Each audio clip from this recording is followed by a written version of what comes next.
Shalom kepada semua jemaat Hosanna Praise Assembly dimanapun Anda berada.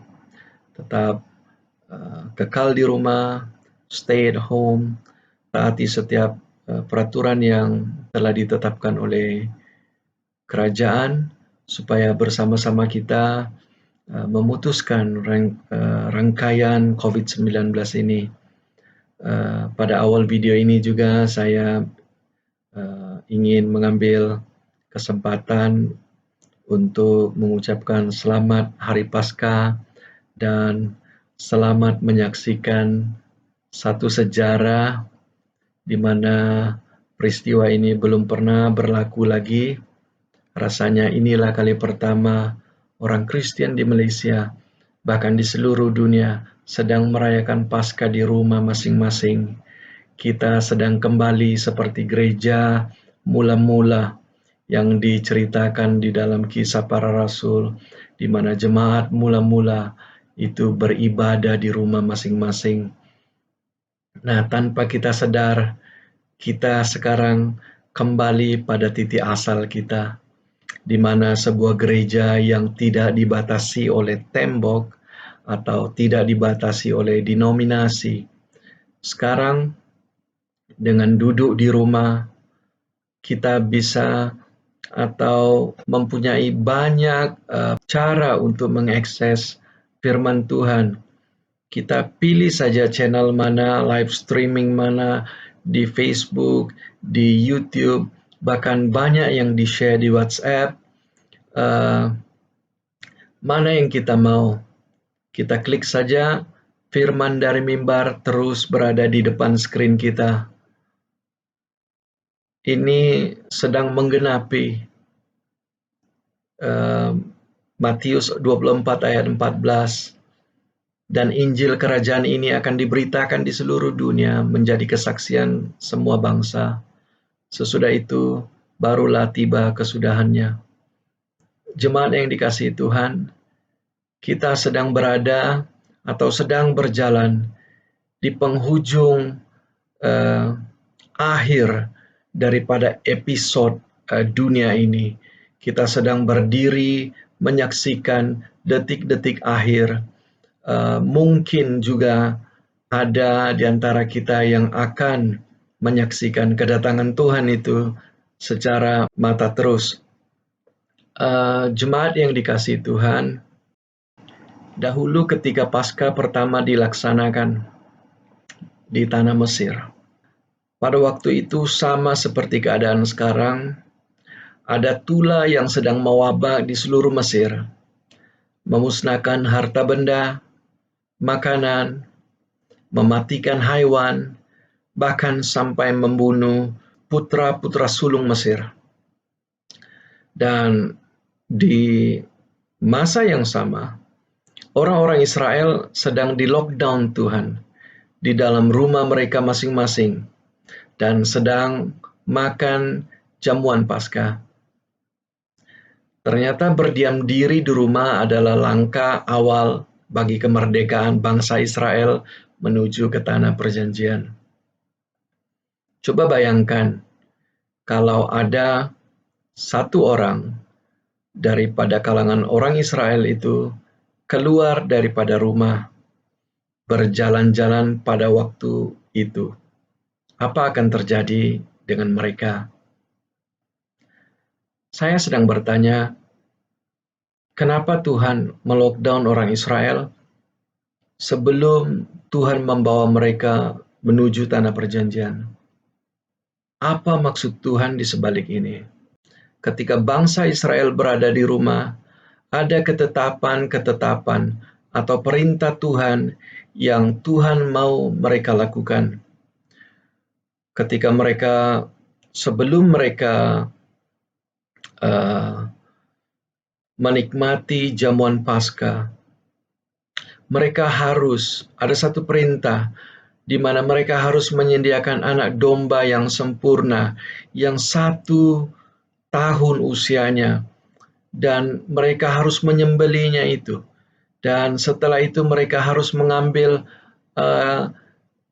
mengumpulkan darah daripada anak domba itu dan mengambil hisop dan memberi tanda kepada tiang rumah, pintu rumah mereka, dan juga di atas pintu rumah mereka. Ketika di rumah, ada perintah Tuhan yang Tuhan mau mereka dengarkan, dan ada perintah Tuhan yang Tuhan mau mereka lakukan. Selama ini mereka ketika diperhambakan, mereka bekerja keras. Mereka terbeban dengan kerja-kerja yang berat. Ketika mereka pulang ke rumah masing-masing, mereka hanya inginkan berehat merehatkan tubuh mereka yang letih. Jadi saya terpikir mungkin situasi ini berlaku berulang-ulang setiap hari. Bangsa Israel telah melupakan untuk melakukan perintah-perintah Tuhan karena mereka sudah tidak punya waktu lagi buat Tuhan. Dan akhirnya Tuhan paksa mereka masuk lockdown sebelum Tuhan membawa mereka ke tanah perjanjian. Sama seperti apa yang berlaku sekarang di dalam dunia kita. Di luar ada virus corona yang sedang mengganas dan kita sedang di lockdown. Mau atau tidak mau kita harus. Situasi bangsa Israel itu sama dengan apa yang berlaku dengan kita. Apakah kita juga seperti mereka yang selama ini kita busy dengan pekerjaan kita sehingga kita tidak punya waktu dengan Tuhan. Kita busy dengan usaha kita sehingga kita tidak punya waktu untuk membaca firman Tuhan. Bahkan mungkin kita sedang juga busy di dalam pelayanan, tetapi kita tidak lagi punya waktu untuk mencari wajah Tuhan, tidak lagi punya waktu untuk berdoa dan membaca firman. Ada satu peristiwa dicatatkan di dalam 2 Tawarik, pasal 7 ayat 13 dan 14, ketika Tuhan sedang berbicara dengan Salomo. Mari kita bacakan. Saya bacakan di sini dan saudara dengarkan. Saya bacakan di dalam Alkitab versi Borneo. 2 Tawarik pasal 7 ayat 13 dan 14. Jika kututup langit sehingga tidak ada hujan, jika kuperintahkan belalang melahap hasil bumi, dan jika kulepaskan wabah penyakit di antara umatku, ternyata Tuhanlah yang melepaskan wabah ini kepada umatnya. Kenapa? Kita lanjutkan di ayat 14.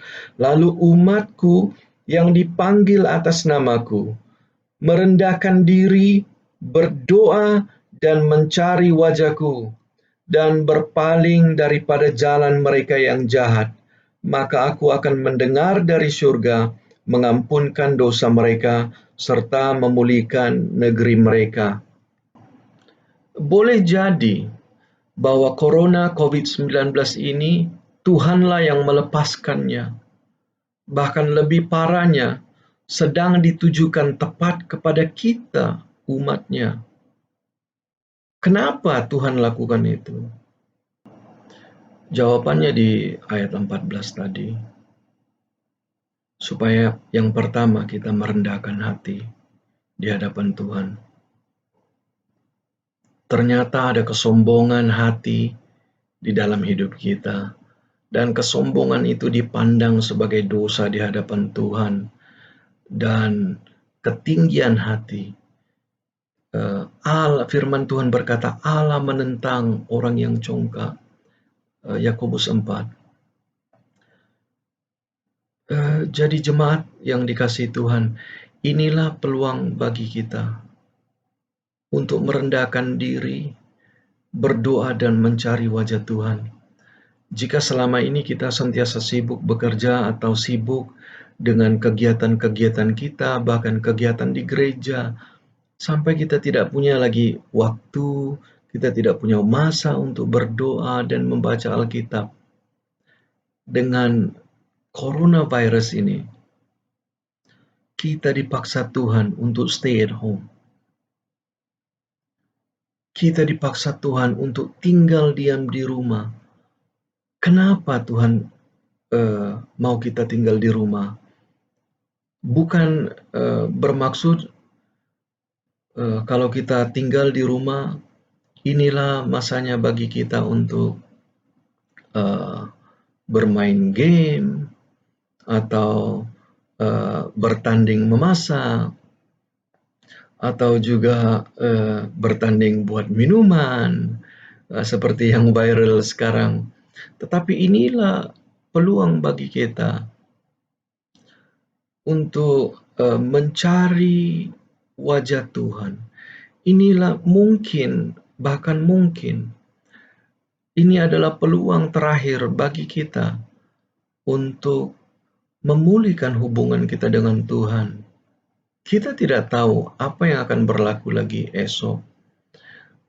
Wabah semakin mengganas, kadar kematian seluruh dunia semakin meningkat.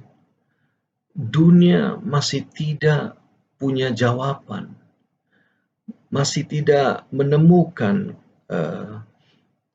penawar bagi COVID-19 ini. Tetapi ketika kita membaca di dalam 2 Tawarik pasal 7 tadi, ternyata ini adalah urusan Tuhan dengan umat-Nya, urusan Tuhan dengan kita. Seperti saya bisa katakan, masa depan dunia itu tergantung di tangan orang percaya. Jika ada 50 orang di dalam kota itu, aku akan selamatkan. Seperti peristiwa Lot. Jika ada 10, ternyata keselamatan sebuah kota itu tergantung dengan di bahu orang-orang percaya. Jemaat yang dikasihi Tuhan, saya mau kita kembali pada cerita bangsa Israel yang di lockdown di Mesir tadi. Selesai mereka di lockdown Tuhan, maka bermulalah perjalanan mereka menuju ke tanah perjanjian. Siapakah yang berjaya sampai ke garis akhir atau masuk ke dalam tanah perjanjian? Semua mereka gugur di perjalanan. Tidak ada yang berhasil masuk. Hanya generasi kedua yang dipimpin oleh Joshua dan Kaleb yang berjaya masuk ke tanah perjanjian. Saya berpikir, di manakah salah mereka? Dan ketika kita membacakan peristiwa selama 40 tahun bangsa Israel di padang gurun, ternyata hati mereka tidak pernah berubah. Hati mereka tidak mau mentaati Tuhan. Ternyata Tuhan memandang hati. Alkitab juga berkata Tuhan tidak memandang. Mungkin pada waktu mereka di lockdown Tuhan, sebelum mereka keluar dari tanah Mesir, mereka hanya melakukan perintah-perintah Tuhan itu sebagai rutin ibadah mereka. Tetapi mereka tidak memperbaharui hati mereka. Mungkin kita boleh belajar daripada apa yang berlaku dengan bangsa Israel ini. Mari kita periksa hati kita. Apa selama ini kita sudah mencari wajah Tuhan? Atau kita masih, sehingga di lockdown ini, masih tidak serius, masih tidak mau pulihkan hubungan kita dengan Tuhan? Jemaat yang dikasihi Allah, janganlah pengalaman yang menimpa bangsa Israel ini juga menjadi pengalaman bagi kita. respon kita terhadap firman yang kita dengarkan pada hari-hari ini, respon kita mempertanggungjawabkan firman yang kita dengar pada hari-hari ini, itulah yang menentukan garis akhir hidup kita. Oleh itu, mari kita mohon ampun sama Tuhan. Mungkin ada ketinggian hati yang kita tidak sadar. Ketinggian hati itu adalah satu sikap yang tidak taat sama Tuhan, di mana kita cenderung mau menentukan atau berjalan hidup kita mengikut apa yang kita percaya, bukan lagi apa yang Tuhan mau. Kita menentukan jalan hidup kita bersandarkan kekuatan dan kehebatan pikiran kita atau pengalaman kita. Ini menunjukkan bukan Tuhan sudah yang bertakhta di dalam hidup kita. Sebaliknya, kitalah yang bertuhan atas hidup kita. Kita tinggi hati. Tuhan menentang orang yang tinggi hati. Jemaat yang dikasihi Tuhan,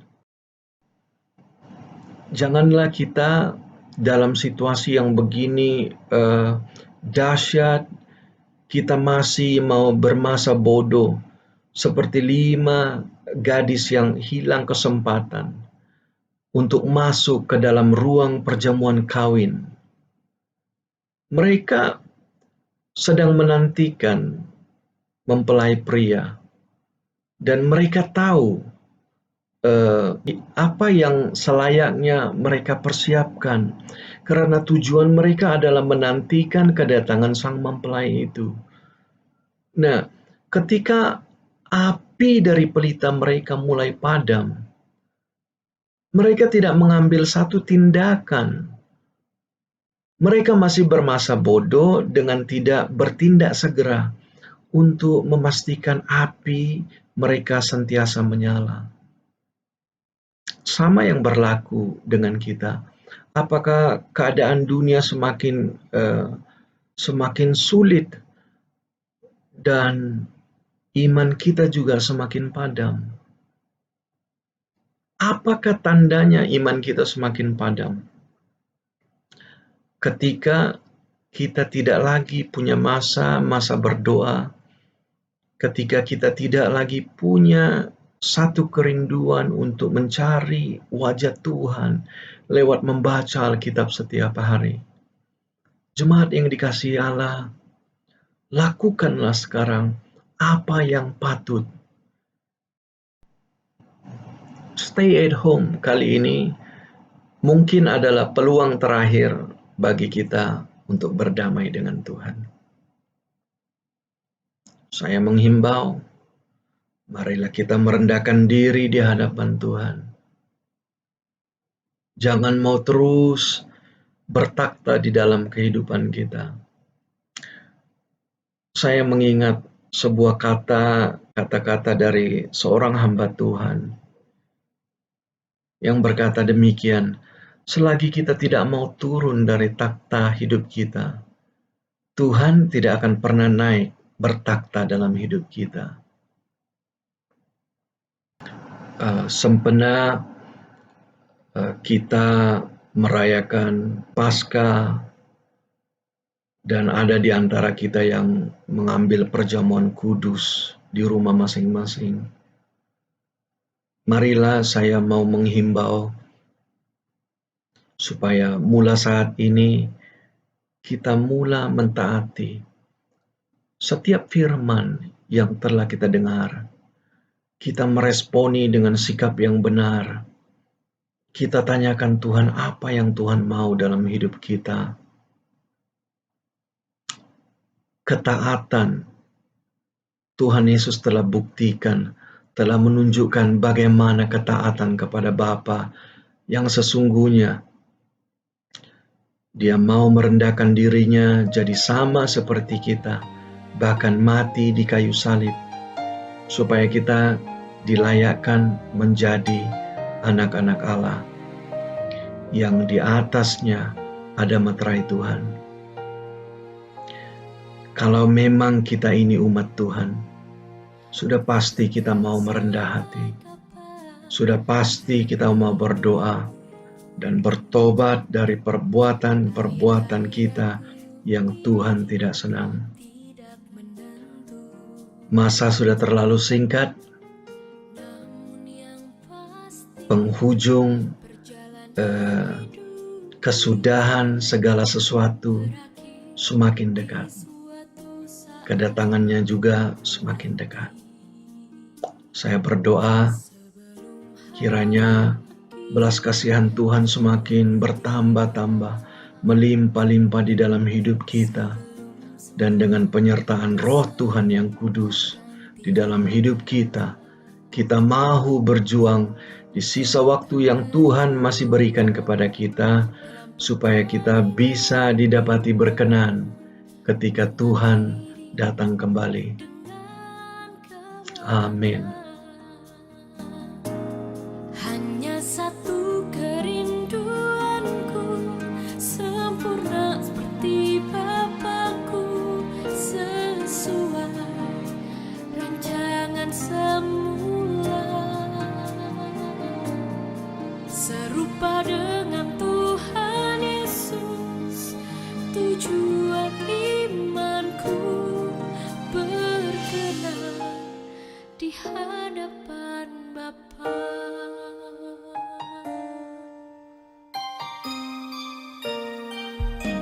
Ku tak tahu sampai kapan hari hidupku, akhir hayatku ini tidak menentu. Namun yang pasti, perjalanan hidup ini berakhir di suatu saat nanti. Sebelum hari akhir hidupku tiba, sebelum semua kesempatan